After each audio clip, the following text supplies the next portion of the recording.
first time I heard the ice cream truck's melody, it wasn't the cheerful tune you'd expect. It was slow, distorted and wrong, like a lullaby that had been twisted into something sinister. At first, I thought I was imagining it, but the haunting sound seemed to follow me, pulling me closer, daring me to figure out where it was coming from. It wasn't just a jingle, it was something more, something alive. I wasn't the only one to hear it though, and the stories that followed still make my skin crawl.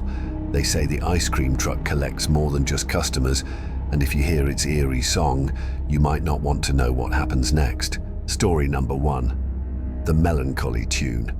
The first time I heard the ice cream truck's melody, it wasn't the cheerful tune you'd expect.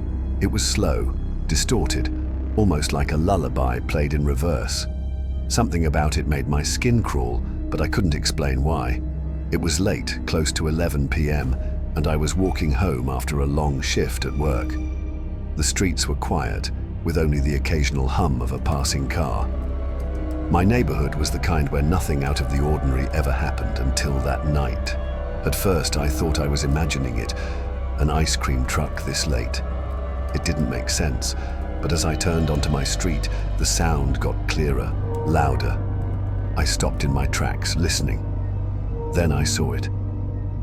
A white ice cream truck moving slowly down the street. Its paint was chipped and peeling, like it hadn't been cleaned or maintained in years.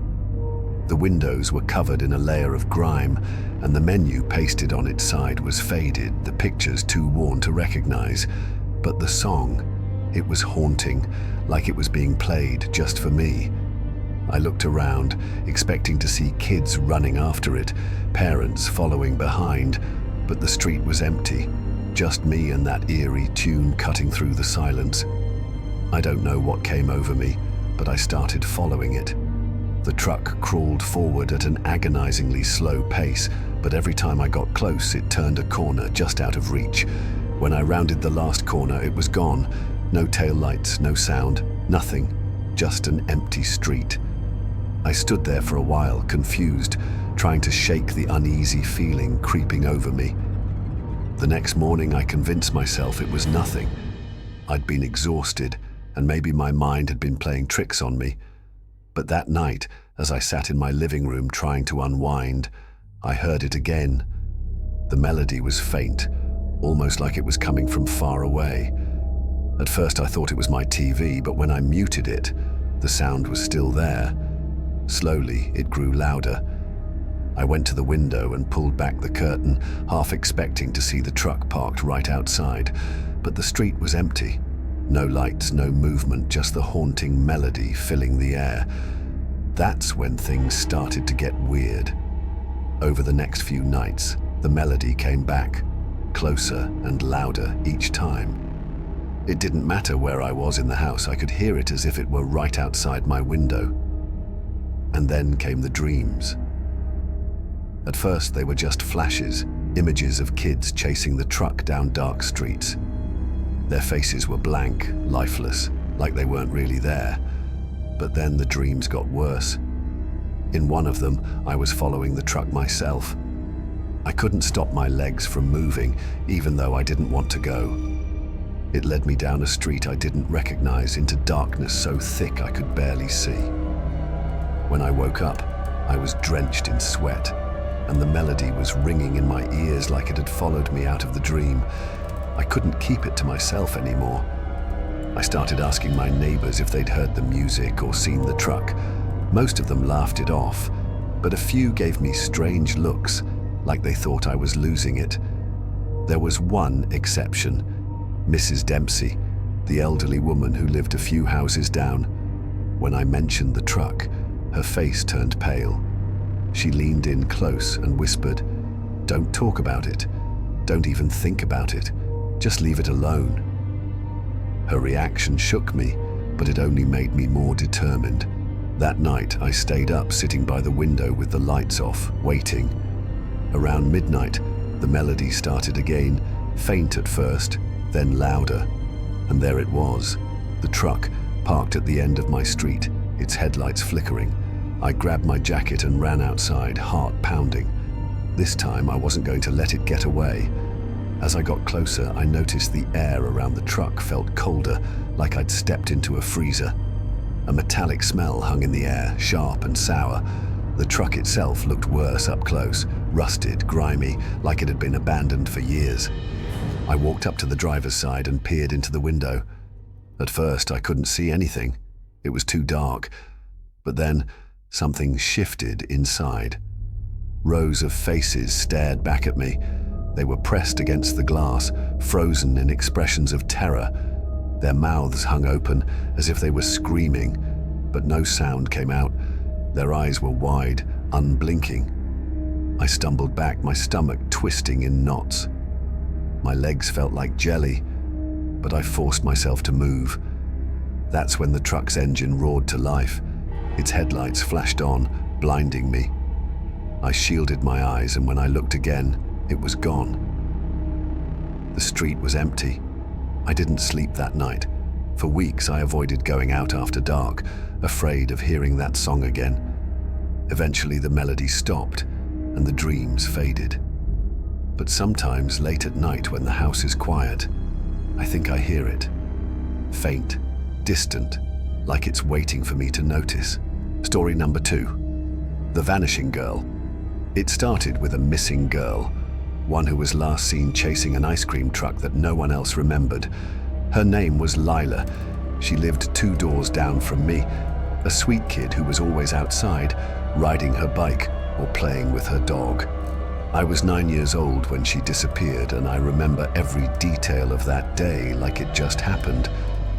It was a warm summer afternoon, and all the kids in the neighborhood were playing outside. Lila had been bouncing a ball on the sidewalk when the sound of an ice cream truck came drifting down the street. The music was faint at first, barely cutting through the chatter of kids and the hum of distant lawnmowers.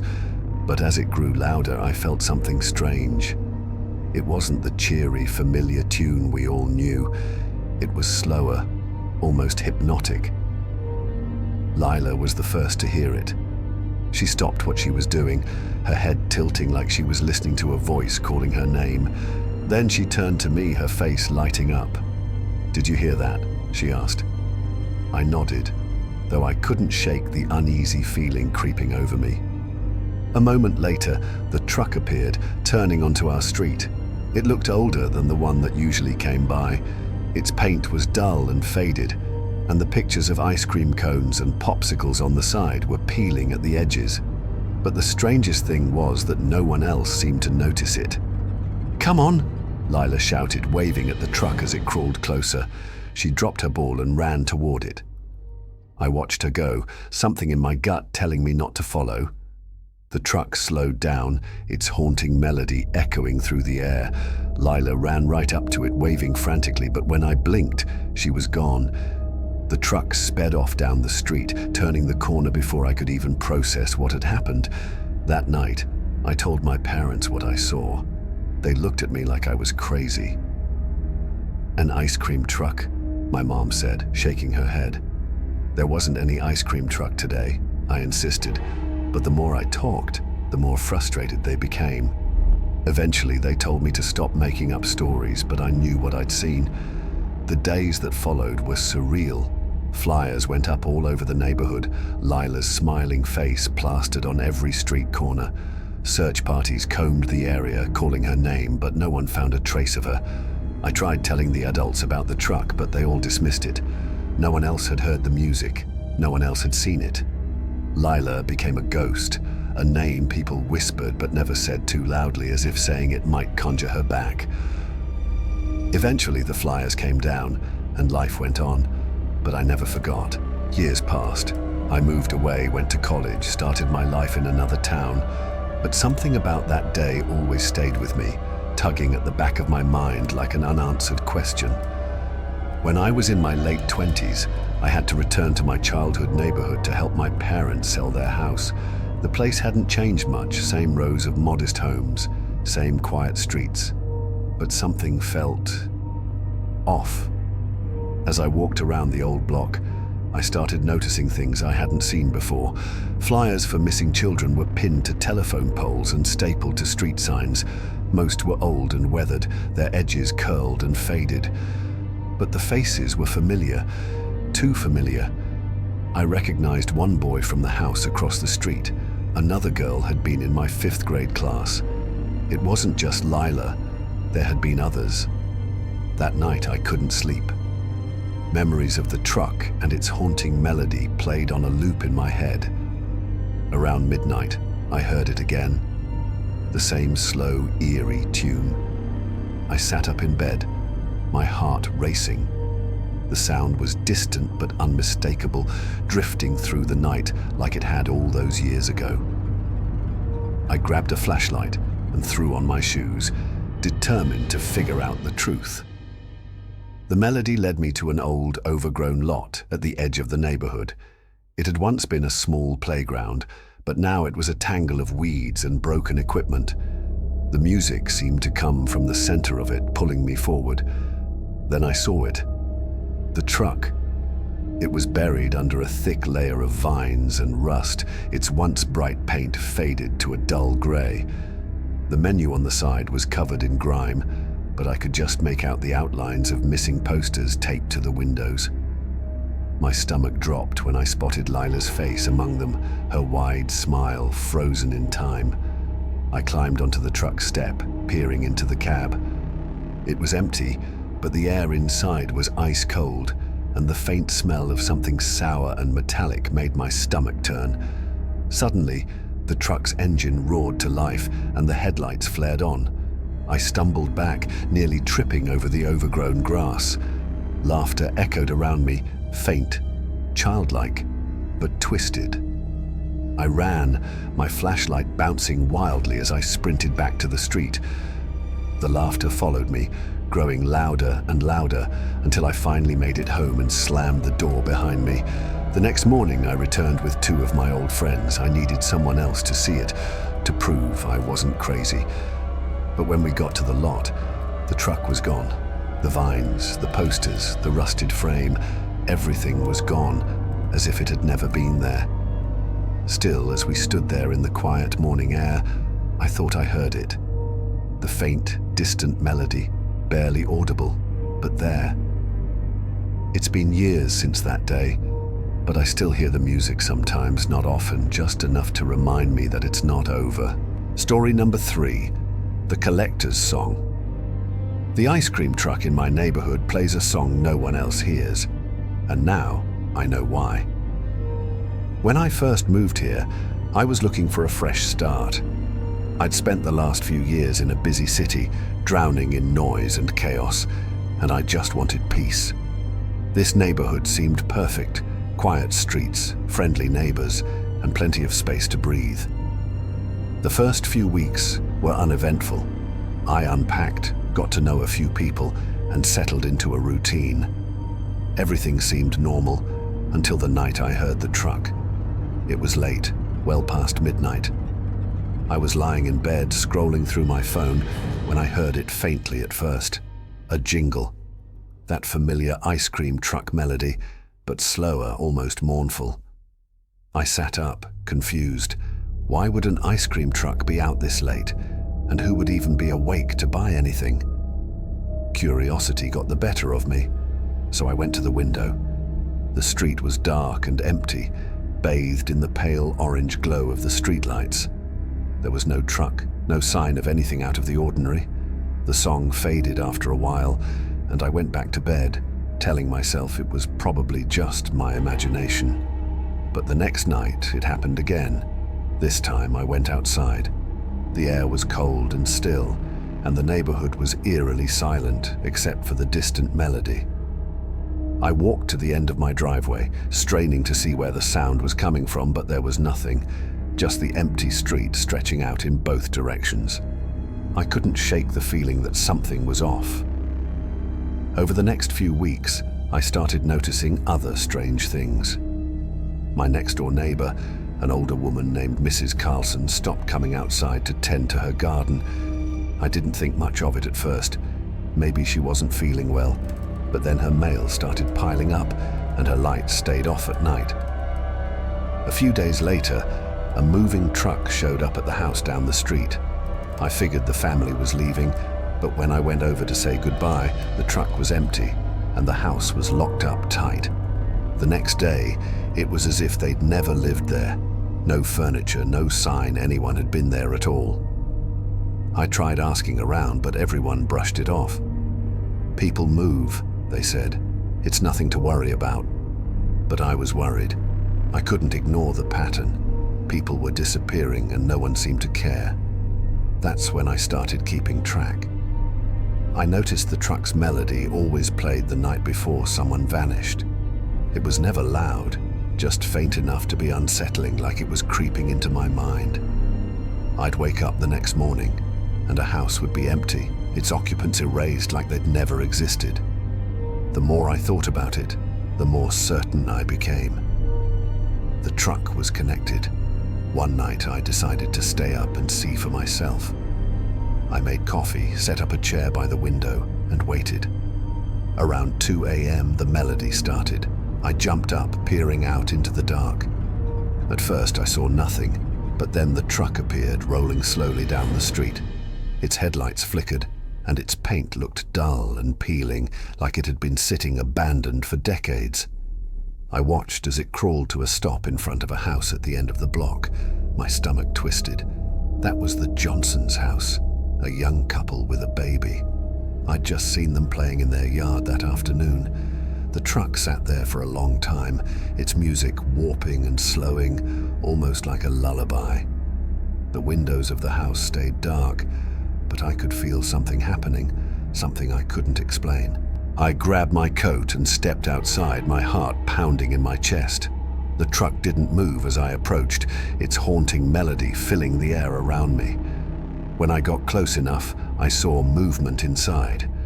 At first, I thought it was just a trick of the light, but then I realized there were figures pressed against the windows, dozens of them. Their faces were pale and distorted, mouths open as if they were screaming, but no sound came out. They reached out with skeletal hands, their eyes wide with fear. I froze, unable to move. Then the driver turned to look at me. His face wasn't human. His eyes glowed faintly, like burning coals, and his mouth twisted into a grin that stretched too wide. He raised one hand, motioning for me to come closer. That broke the spell. I turned and ran, my feet slipping on the pavement as I stumbled back toward my house. Behind me, the truck's engine roared to life, and the melody grew louder, chasing me down the street. I tripped, landing hard on my hands and knees. For a moment, I thought it was over. I thought the truck would swallow me up like it had the others. But when I looked up, it was gone. The street was silent. The next morning, the Johnsons' house was empty. No furniture, no baby toys in the yard, no sign they'd ever lived there. After that, the disappearances stopped. The truck never came back, but I couldn't shake the feeling that it was still out there, watching, waiting.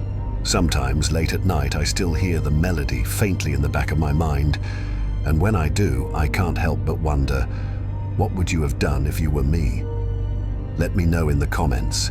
Story number 4, The Frozen Smile.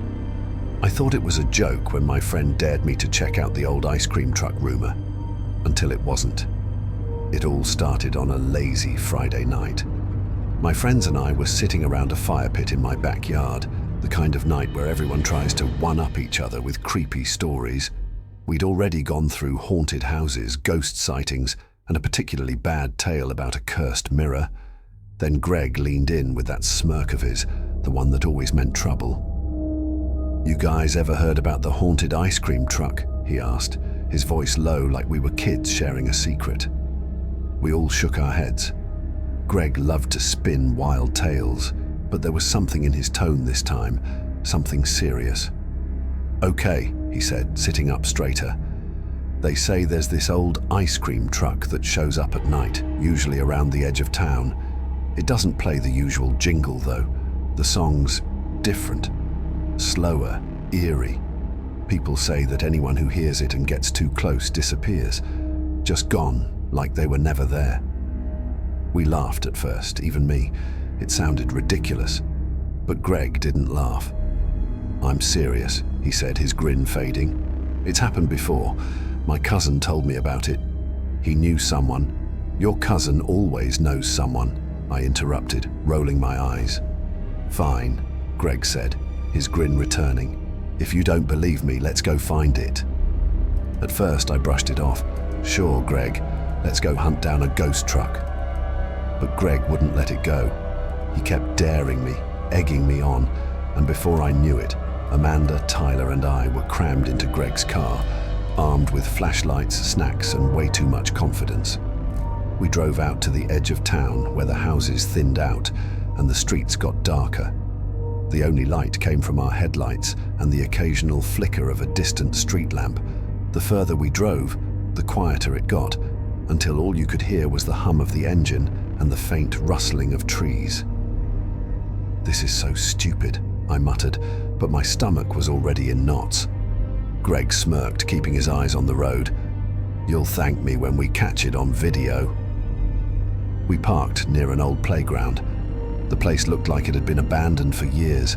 The swings creaked in the breeze, and the merry-go-round was rusted and tilted to one side.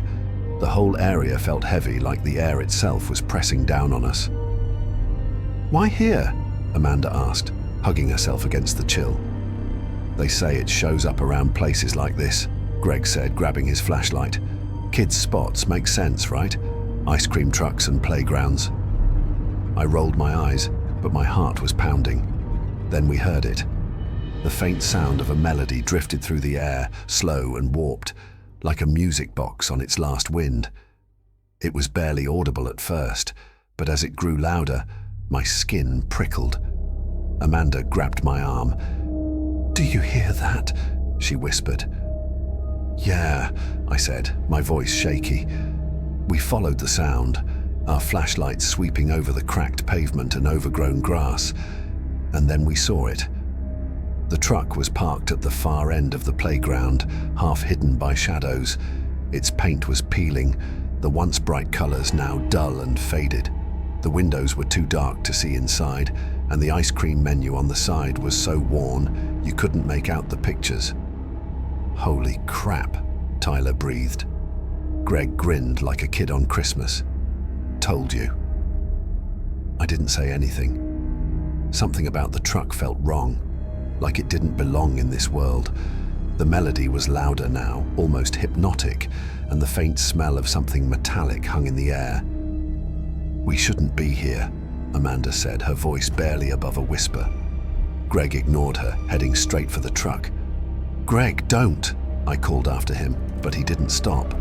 He climbed onto the step at the back of the truck, his hand hovering over the door handle. "Come on," he said, glancing back at us. "What's the worst that could happen?" "Don't," I started, but it was too late. Greg yanked the door open, and for a moment everything was still. Then something yanked him inside. It happened so fast I barely saw it, just a blur of motion and Greg's scream cutting through the night. The door slammed shut behind him, and the truck's lights flickered on, flooding the playground with blinding light. "Greg!" Amanda screamed, running toward the truck. I grabbed her arm, pulling her back. "No! We have to go!"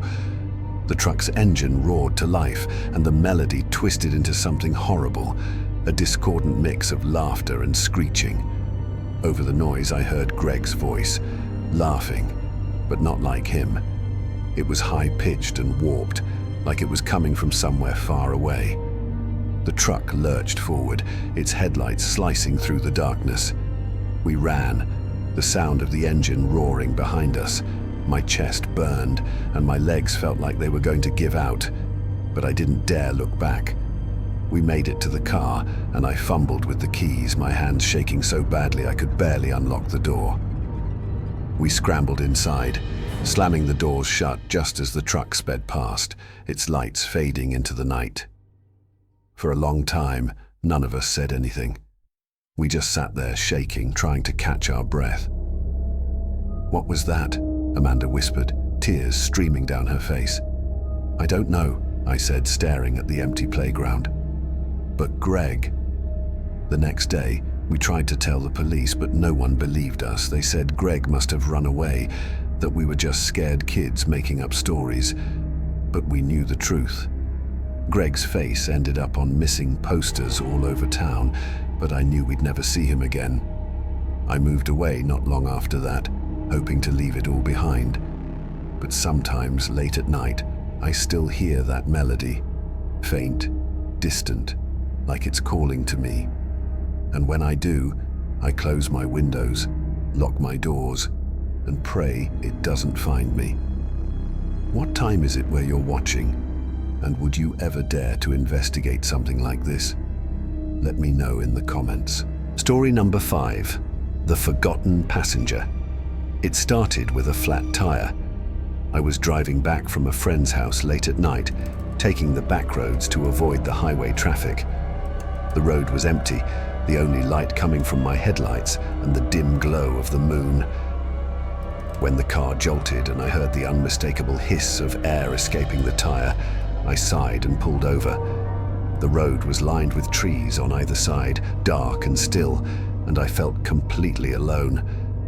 I grabbed my phone to call for help, but of course there was no signal. Typical. I figured I'd have to change the tire myself, so I got out, pulling my jacket tighter against the sudden chill in the air. That's when I heard it. At first, it was faint, a distant melody, slow and haunting. I froze, trying to pinpoint where it was coming from, but the sound seemed to drift on the wind, growing louder with each passing second. An ice cream truck? Out here? The thought made no sense. There were no neighborhoods nearby, no reason for a truck to be driving through this desolate stretch of road. But as the music grew louder, I saw it. A white ice cream truck, its lights flickering, crawling toward me from the darkness. I felt an irrational wave of relief. Maybe the driver could help me, or at least give me a lift to the nearest gas station. I waved as the truck slowed to a stop a few feet away. The melody continued, warping slightly as the truck idled. The windows were dark, and I couldn't see inside, but the side of the truck was plastered with a menu of faded pictures and names I didn't recognize. I knocked on the driver's side door. "Hey, I need some help." "Got a flat tire," I said, my voice shaky. The door creaked open, but no one stepped out. The driver's seat was empty, and the cab smelled like old metal and something faintly sweet, like melted sugar. "Hello?" I called, stepping back. Then the passenger door opened, and I saw her. A little girl, no older than 10, climbed out, her face pale and expressionless. She was wearing a tattered sundress, her hair tangled and unkempt. She didn't say a word, just stood there staring at me with wide, unblinking eyes. What are you doing out here?" I asked, trying to keep my voice steady. She tilted her head slightly, as if she didn't understand the question. "Do you need help?" I asked again, but she just pointed to the truck. I glanced back at it, and that's when I noticed the windows. Pressed against the glass were faces, dozens of them, pale and frozen, their mouths open in silent screams. My stomach turned and I stumbled back, my heart racing. The girl didn't move, didn't speak. She just kept pointing at the truck. I turned and ran, my breath coming in short, panicked gasps. I didn't care about the flat tire anymore, I just needed to get away. I jumped into my car, slamming the door shut, and started the engine. In the rearview mirror, I saw the girl climb back into the truck. The lights flickered once, then the truck roared to life, its headlights flaring. It followed me. I sped down the road, the melody blaring behind me, louder and more distorted than before. The truck's headlights grew brighter, blinding me, and I could hear the faint sound of children's laughter, high-pitched and wrong. Just when I thought it was going to ram into me, the truck veered off the road, disappearing into the trees. The music faded, leaving only the sound of my own breathing and the hum of my car's engine. I didn't stop driving until I reached a gas station, where I sat trembling in the parking lot, trying to convince myself it hadn't happened.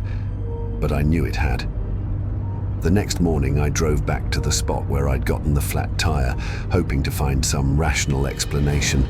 The truck was gone, but on the side of the road, I found something chilling, a small, tattered sundress folded neatly on the pavement. I don't drive that road at night anymore. But sometimes, when the wind is just right, I think I can hear the faint sound of that haunting melody calling out to me like a distant memory. And I wonder, did I escape? Or am I just waiting for the truck to find me again? The stories about the ice cream truck all have one thing in common. They never leave you the same. Whether it's the distorted melody, the frozen faces in the windows, or the eerie disappearances, the truck seems less like a machine and more like something alive. Something that feeds on fear, on curiosity, on the very act of noticing it. But what is it, really? A manifestation of the past? A harbinger of something darker? Or just a ghostly remnant, cursed to haunt quiet neighborhoods forever? The unsettling part is how the stories connect, like fragments of a larger truth we'll never fully understand. One person hears the melody, another sees the truck, and yet another vanishes, leaving behind only questions. Is it just coincidence? Or is there something deliberate, something calculated about the way it moves from town to town, leaving a trail of eerie melodies and missing faces? Perhaps the truck is a collector of souls, of memories, of stories, and maybe that's why it lingers just long enough for people like us to notice, just long enough to make us wonder if the haunting tune might drift into our neighborhood next. If you've ever heard a song in the distance, one that doesn't belong, one that feels like it's calling only to you, maybe you should think twice before following it. What do you think the ice cream truck really is? Let me know in the comments. I'd love to hear your theories. And if you enjoyed these stories, don't forget to like, comment, and subscribe for more chilling tales. Have a story of your own? Send it to me at ytmanagerofnomi@gmail.com. I'd love to hear it. Until next time, stay safe and don't follow the music.